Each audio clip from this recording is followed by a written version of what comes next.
जय भीम दोस्तों, मैं सत्यपाल। आप देख रहे हैं देश में तय दिन राजनीति में बदलाव आपको देखने को मिल रहा है दोस्तों। जैसे आप नई खबर कल की जो आप देख चुके हैं, जैसे कि तेलंगाना में बीआरएस के साथ बहुजन समाज पार्टी के थे माजी IPS doctor Praveen Kumar sir, इन्होंने बीआरएस के साथ जो है सो गठबंधन किया है, उनकी युति की है दोस्तों। एक तरफ जो है सो इस देश के इंडिया गठबंधन का जो बढ़ता हुआ उनके अंदर जो एकता है, जो पावर उनकी बढ़ती हुई नजर आ रही है। इंडिया गठबंधन तय हर दिन मजबूती से उभर कर ऊपर आ रहा है, इसलिए कि इंडिया गठबंधन वो उभर रहा है कि देश की जनता को समझ रहा है कि इस देश में जो हिटलर शाही चलते हुए आ रही है, इस देश में जो हुकुमशाही चलते हुए आ रही है, उस हिटलर शाही को खत्म करने के लिए जो इंडिया गठबंधन जो उभर कर ऊपर आ रहा है, वैसे में जो कुछ पार्टियां जो है बीजेपी को अंदरूनी सपोर्ट करने के फिराद में जो इंडिया गठबंधन के साथ वो नहीं जा रही है।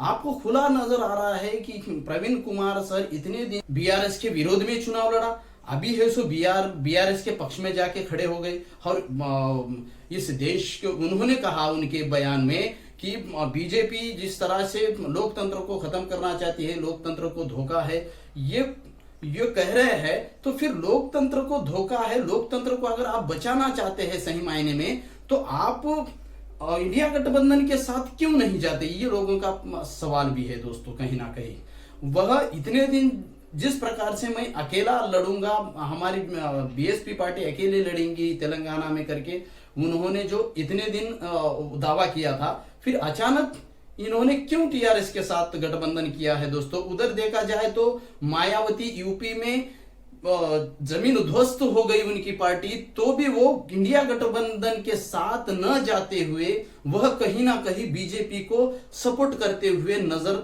आ रहा है दोस्तों। ऐसा लोगों में शक दौड़ा रहा है और शक बढ़ रहा है दोस्तों। आप देख रहे हैं कि पिछले कई सालों से जो है मायावती के पार्टी ने बीजेपी को ही सपोर्ट करते हुए आई हुई आपको दिखाई देगी। पिछले कई सालों का आप इतिहास देखिए दोस्तों, वहां के जो यूपी की जो पार्टी थी, उस पार्टी से उन्होंने कभी भी गठबंधन नहीं किया दोस्तों। जो समाजवादी पार्टी है, आज समाजवादी पार्टी भी इंडिया गठबंधन के साथ है और बाकी के अन्य पार्टियां जो साउथ की है, नॉर्थ की है, ज्यादा से ज्यादा पार्टियां इंडिया गठबंधन के साथ जा रही है दोस्तों। और इस देश में जो तेलंगाना राज्य है, तेलंगाना राज्य में जो इतने दिन मुख्यमंत्री थे, वह जिस प्रकार से संविधान इस देश को जरूरत ही नहीं कहने वाले इंसान के साथ, जो जातिवाद को बढ़ावा देने वाले इंसान के साथ आरएस प्रवीण कुमार सर कैसा गठबंधन कर सकते हैं और कैसे लोकतंत्र को बचाने की भाषा कर सकते हैं। ऐसे लोगों को लोकतंत्र बचाने की भाषा शोभा नहीं देती।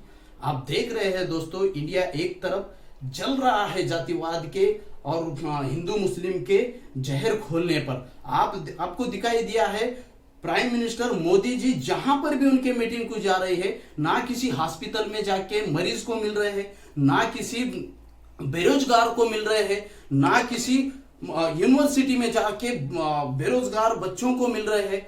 वह सीधा जा रहे हैं मंदिरों में जाकर वह दर्शन कर रहे हैं।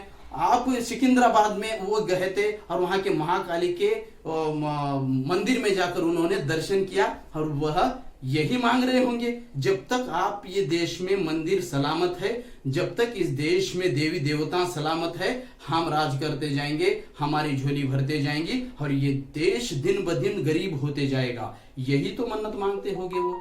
नहीं तो वे गरीबों के पास जाते, नहीं तो वे बेरोजगार वो स्टूडेंट्स के पास जाते, नहीं तो वो तेलंगाना राज्य में आकर के जिन लोगों ने तेलंगाना के वास्ते जिन्होंने अपनी जान गंवाई, उन बच्चों के घर जाते, वो स्टूडेंट्स के घर जाके मिलते। लेकिन वे ऐसा कभी नहीं करते। इस देश के जो पीड़ित महिलाएं हैं, भले वो महिलाओं को प्राइम मिनिस्टर साहब हमारे कभी नहीं मिलेंगे दोस्तों। ये हमारे देश के महान नेताओं का चरित्र है, महान नेताओं का यह बर्ताव है इस देश में, ये बर्ताव देखकर कहीं ना कहीं आम जनता डर रही है दोस्तों। इसलिए आम जनता ने फैसला किया है कि इस बार आएगा तो इस देश में इंडिया गठबंधन आएगा दोस्तों।